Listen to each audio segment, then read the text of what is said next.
Thanksgiving season is upon us. For those not in the U.S., this is a holiday of thankfulness and gratitude that has roots that go to our founding of this great land. This being said, we are going to look at a coin that highlights one of those amazing voyages that led to the founding of this land here on the Culture of Currency.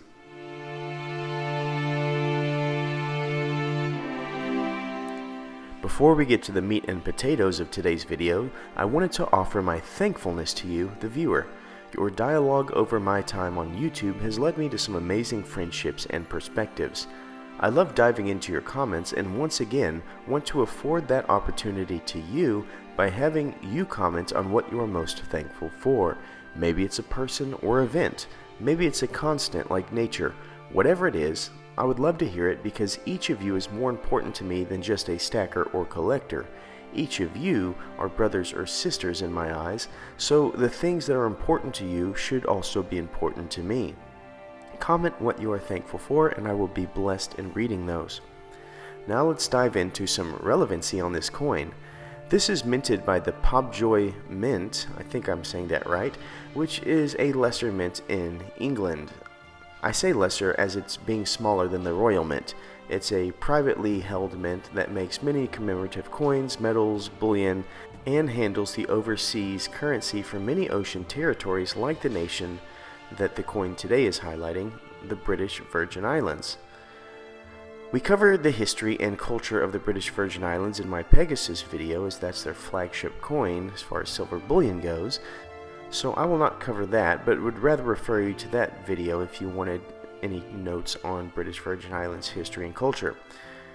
I tend to have a high regard for British Virgin Islands silver because it's often very low mintage, excellent quality, and reverse cameo. Today's coin is no exception, as the reverse cameo finish tends to let the image jump off the background. Reverse cameo usually is seen by having a smooth or mirror-like finish, and the field is often frosted. Our focus in this field is of a view of this fantastic rendering of the Santa Maria, which was the third and largest boat sent from Spain to the Americas in 1492 under the direction of Christopher Columbus. This is probably one of the most historic boats and voyages in our history. Many of us know the story, so I will keep this part brief and focus more on why this voyage was made, as that is lesser known. This was a time that was between the Dark Ages and the Renaissance. The Crusades were 200 years or so in the past, causing financial tensions and restricting of power as rulers and religions started to see conflicts of interest. So 1492 is when Columbus sailed, and in 1491 King Henry VIII was born. 1493 Martin Luther was born. These people would later solidify the separation of kind of the stronghold that the Catholic Church had on religion and monarchical influence in their own respective ways. So within these 3 years of Columbus sailing, King Henry being born, and Martin Luther being born, you could say those may be some of the biggest 3 years in the history of the world when it comes to democracy and kind of the founding of separations of powers and delegation. It is well to note that these two, Henry and Luther, are a generation after Columbus, as Columbus's expeditions are what led to the possibility of many to travel across the Atlantic to seek religious freedom. Columbus, however, left for a different reason. In these times, many things of value came by land from the Orient of Asia. Spices, silk, and other items took time and resources to get back to Europe. Spain was in a period of rebuilding, and under the new leadership of King Ferdinand and Isabella, Spain was looking to make moves. This is where Spanish Inquisition started, and a purge of Jews and Muslims and Templar took place, which led to a recapturing of property and funds. Spain was also convinced after 6 years by Columbus that a path to the east by going west would streamline and expedite trade. After financing the expedition, the Spanish Age of Discovery started. It was a 29-day voyage to the Americas as Columbus landed around Cuba or Hispaniola, taking in exotic plants, gold, and natives to bring back to Spain, which delighted Ferdinand and led to more voyages, which eventually led to more establishments like St. Augustine and other areas of the West that we now call the Caribbean. Taking this land and the wars that would ensue led to the eventual founding of the colonies and new nations. I will say on a side note that there is evidence that Columbus was not the first explorer that found these lands. It is believed that the Vikings and Knights Templar found it first.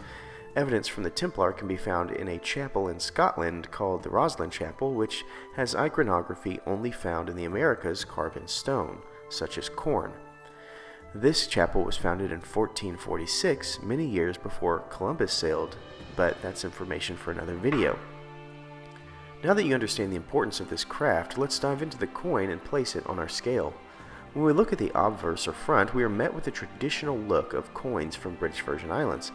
It is not amazing to gaze upon, but may over time mean more, as often the case when people of note pass away. It scores a 6. Let's now take a look at the reverse, where our gauge finds the Santa Maria in full regalia. This is a Carrack-style ship with multiple masts and sails that are full of wind. The water is a nice touch. We see the Pobjoy mint mark in a rather large border, which, though a little boring, actually does a lot to balance the busyness of the scene. Overall, it's a well done and beautiful scene, and it scores an 8. Mintage is our next category. This is one of the shining areas of many coins from the British Virgin Islands. This coin is an extremely low mintage of 10,000, which is excellent and scores a 9. When we move to cultural significance, we have an array of areas to inspect, but I have already done the homework, and the most common path to significance is that this boat held Columbus, who then created the avenues for colonialism of all lands in this area. The Virgin Islands became a British territory in a treaty that decided who got what whenever the French and Indian War ended. Therefore, this coin and boat are both steeped in cultural significance of the British Virgin Islands and scores a 10. When we look to collectability, we are met with an extremely nautical theme. I think for many of us, we grew up loving stories with pirates, Robin Hood, and treasure. Anytime as a kid I thought of silver, this would pop into my mind. Now as an adult, getting to amass a treasure is kind of checking a box of childhood nostalgia. This coin represents so much of that, as silver coins with boats are highly collectible. What is better is that this coin is low mintage and lasts of a short series, highlighting the Nina, Pinta, and Santa Maria. This scores a solid 10. Our last area is uniqueness. After combing the internet, we know that there are many types of boats and many nautical themes. This is a specific boat which is done on occasion in my research. Nothing seems to be recent, and many are generic boats on coins commemorating anniversaries of the New World. This is a fresh and direct image and is fairly unique, so it scores a 7, which brings us to our final score and thoughts. This coin crosses the line at 50, which is just enough for elite status. The low mintage and historical provenance sticks out as key attractions, whereas the bland obverse is a detraction. All in all, if you are a boat lover, this is a coin you have to have. If you love low mintage or reverse cameo, this is a coin that won't actually break the bank. If you are a stacker, this is probably not the coin for you. Thank you so much for watching, and please remember to stay classy and current with the culture of currency.